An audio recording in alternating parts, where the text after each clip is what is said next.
To begin with, I want to thank you for your interest towards the blog. The first blog post has been viewed well over 100 times, and the Becoming PGS Facebook page has now almost 200 followers, which is a tremendous start. I'm humbled and want to thank you for it, but it's just the beginning. Today's blog post is going to cover gender quotas, gender-based quotas, and the quota conversations are internationally being discussed also in other contexts and not just in the sphere of politics. For example, the corporation boards being one of them. What are quotas? Quotas are mechanisms to secure the representations of all parties involved. They are usually based on percentages, and as parts they form the entirety.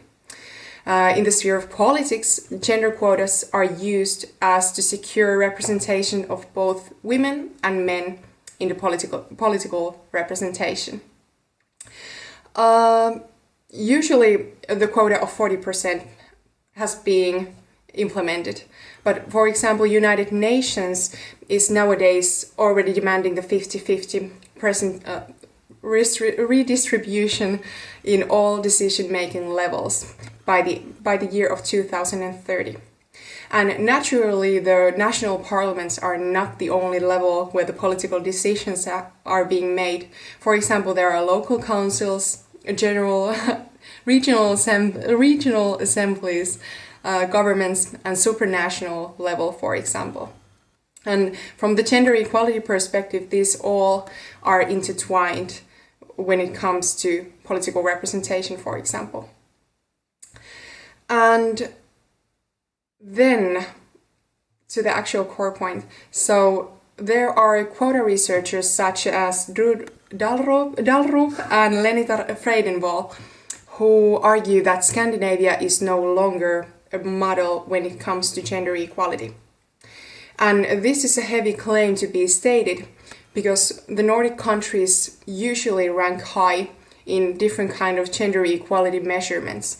For example, in the World Economic Forum's annual Global Gender Gap Report from last year, 2014, the Nordic countries were ranked as the highest ones in the following order. The first one was Iceland, the second one was Finland, third one was Norway, and the fourth one was Sweden, and the fifth, Denmark. And all of these Nordic countries received the score between 0.8025 and 0.8594, when the highest ranking could have been number 1, which describes a completely gender equal country, and the score point 0 was the lowest point, which describes for a state that is completely gender unequal. So, Nordic and Scandinavia are not the role models anymore. This is the claim. And the claim by the two scholars is based on the fact that the quota development is different elsewhere. At the beginning of this decade, around 40 countries worldwide already used and implemented quotas in their national parliamentary elections, and the mandate for using the quotas was based on the constitutions. So the transformations of the constitutional laws were being made so that the quotas would be implemented every time a national parliamentary election occurs.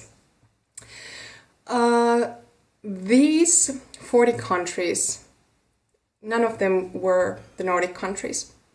Here an argument could be made that Nordic countries already have a fairly high representation when it comes to female politicians, so why there is a need for quotas?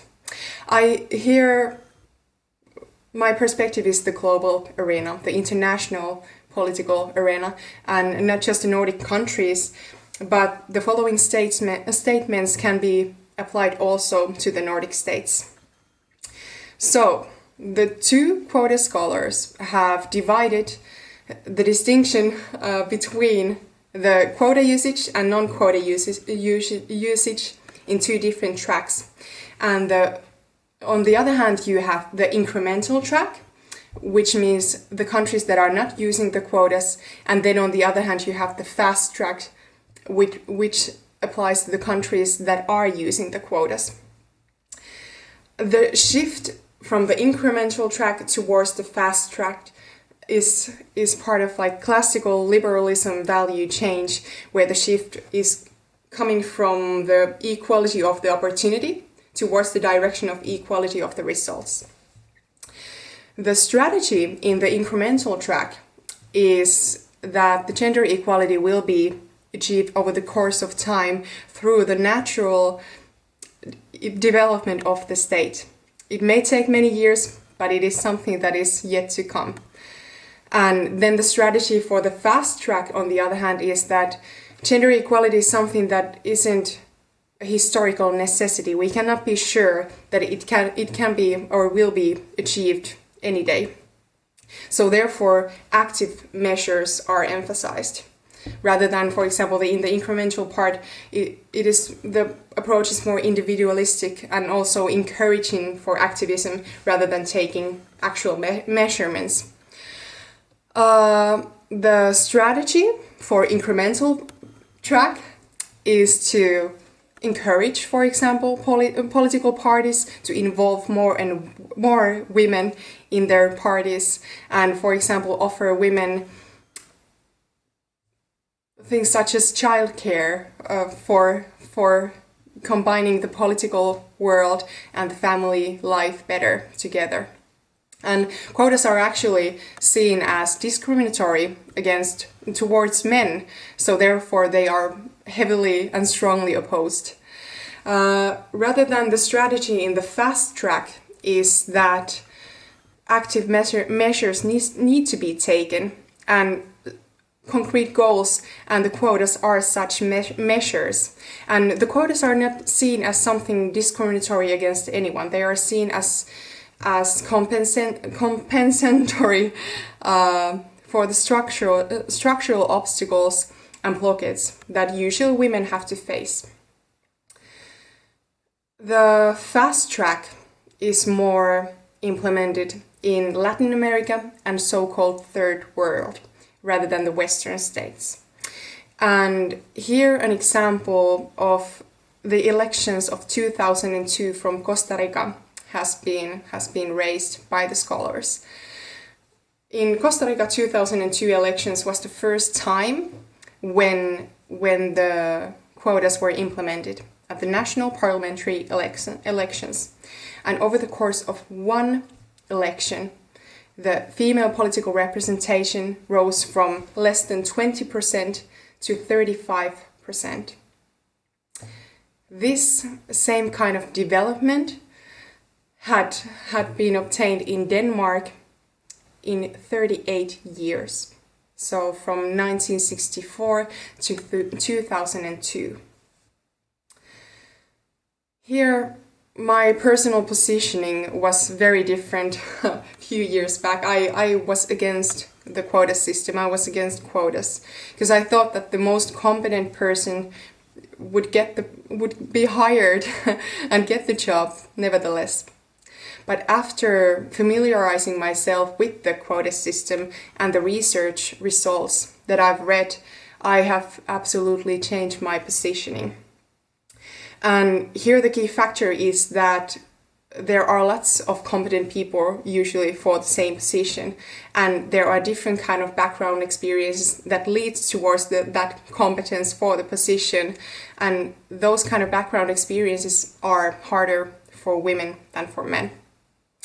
Therefore, quotas are something concrete that we can grasp in order to achieve steps towards gender equality. And hopefully one day they are making themselves as a necessity. We won't be needing quotas anymore. Hopefully one day. This is a very idealistic approach for the future gender equality.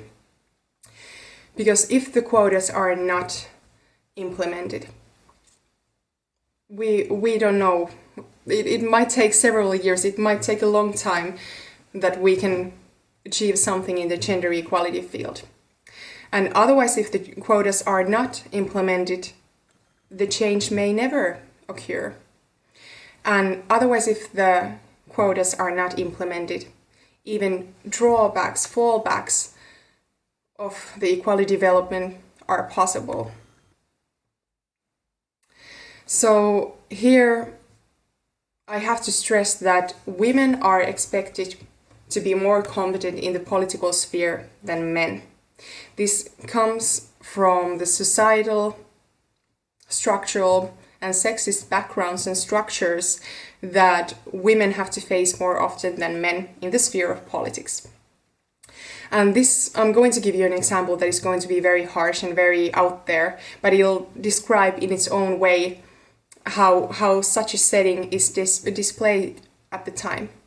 If a person is, for example, in a wheelchair and there's a seminar in some building, one has to think about the access for the seminar room in another way than, for example, the people who are able to walk there. But the person who is in wheelchair, they are not less intelligent. They are not less able to. They are able to move, but they just need different kind of cautions to get to the actual place. Also, I personally would hate being the quota women, to be called as the quota women, because of the implementation that I would be less valuable, less important, less competent than the other people, possibly usually men, within the same group. And also think about how that can be used as a weapon against you when it comes to the times of disagreement or conflict. But I would take that mocking. I would be gladly a quota woman once I've realized what is the value of the quota. So now, I have a question to ask. Are we going to take measures towards gender equality now or within 38 years?